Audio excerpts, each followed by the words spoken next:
ঘুমটা তো আল্লাহর একটা নেয়ামত, নেয়ামত না? এমন যদি হয় যে সর্বশেষ ওই ব্যক্তির মতো যিনি ঘুমিয়ে ঘুমিয়ে আলোচনা শুরু করলেন, আলোচনা যে শুরু করেছেন ঘুমায়া, এরপর তিনি যখন চোখ খুললেন দেখলেন সামনে একজন বসা, আর কেউ নাই। বলেন সুবহানাল্লাহ, আপনি শুধু আমার একমাত্র প্রকৃত শ্রোতা, আপনি মনোযোগ দিয়ে আমার কথা শুনলেন, আর কেউ নাই। উনি বললেন হুজুর আমার তো মাইকটা, এই জন্য আমি রয়ে গেছি। মাইক যদি আমার না থাকতো তাহলে আপনি আমারও খুঁজে পেতেন না। না আপনারা কি ওই দলের লোক নাকি? আল্লাহ সুবহানাহু ওয়া তাআলা আমাদেরকে দ্বীনের কথাগুলো বোঝার তৌফিক দান করুন। প্রিয় ভাইরা, সাহাবায়ে কেরাম রাদিয়াল্লাহু তাআলা আনহুম আজমাইন, তাদের অনেক রাত কেটেছে, হয়তোবা তারা রাতে এক ফোঁটাও ঘুমেননি। তাদের হয়তোবা জান্নাতের চিন্তায় অথবা জাহান্নামের দুশ্চিন্তায় তাদের ঘুম আসেনি, রাত তারা জেগে কাটিয়েছেন। কিন্তু আমাদের জীবনে এমন কোনো দিন কি আছে যেই দিন আমরা, অথবা এমন কোন রাত আমাদের আছে কিনা যে রাত আমরা জান্নাতের স্বপ্নে বিভোর ছিলাম, অথবা জাহান্নামের ভয়ে আমরা ভীত, সন্ত্রস্ত এবং আতঙ্কিত থাকার কারণে গোটা রাত এক ফোঁটা আমরা ঘুমাতে পারিনি? আমাদের জীবনে যদি এমন কোনো দিন না আসে তাহলে বুঝতে হবে সাহাবায়ে কেরামদের যে মাসলাক মানহাজ, সেই মানহাজে আমরা নাই।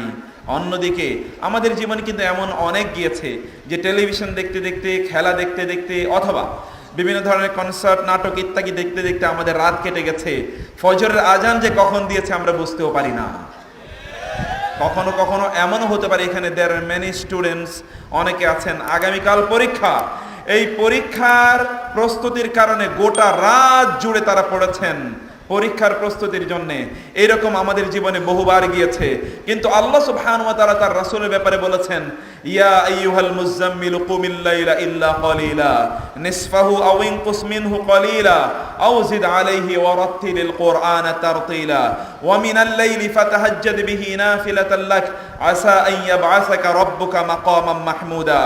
আপনি যদি মাকামে মাহমুদে যেতে হয় তাহলে রাতের সিংহভাগ জুড়ে মহান আল্লাহ সুবহানাহু ওয়া তাআলার স্মরণে কাটিয়ে দিতে হবে। অতএব আমরা আজকে এখানে যে রাত কাটাচ্ছি, এই রাত আমরা মাকামে মাহমুদে যাওয়ার জন্য কাটাচ্ছি। আল্লাহ সুবহানাহু ওয়া তাআলা আমাদেরকে সেই সম্মানিত স্থান দান করুন।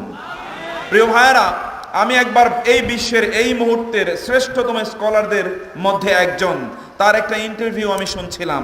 তিনি তার ইন্টারভিউতে বলছিলেন, he was crying when he was saying this, তিনি কাঁদছিলেন যখন তিনি বলছিলেন যে আমার জীবনে পড়াশোনা করার জন্যে অথবা অন্য কোনো কাজ করার জন্য আমি সারা রাত কখনো জেগে কাটাই নাই।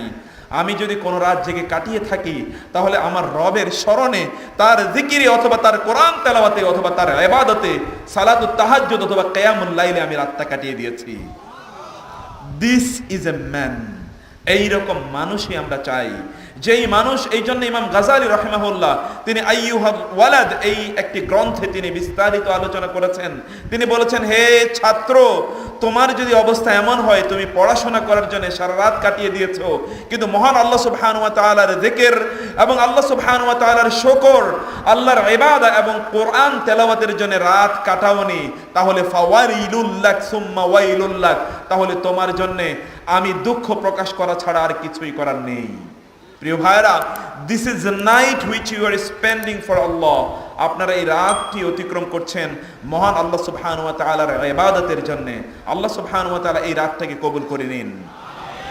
আল্লাহ সুবহানাহু ওয়া তাআলা বলেছেন কোরআনে, যে আল্লাহ সুবহানাহু ওয়া তাআলা বলেছেন, উলাইকাল্লাযীনা নাতাকাব্বালু আনহুম আহসানা মা আমিলু।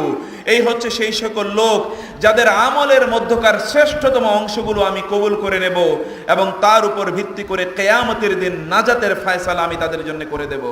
প্রিয় ভাইরা, আমাদের যে আমলগুলো, এই আমলগুলোর মধ্যে শ্রেষ্ঠতম যে অংশগুলো, সেই অংশগুলোই মহান আল্লাহ সুবহানাহু ওয়া তাআলা কবুল করবেন। এবং আল্লাহর কাছে আমরা দোয়া করি, আল্লাহ সুবহানাহু ওয়া তাআলা আজকের এই রাতকে আমাদের জীবনের শ্রেষ্ঠতম আমলের অন্তর্ভুক্ত করে নিন।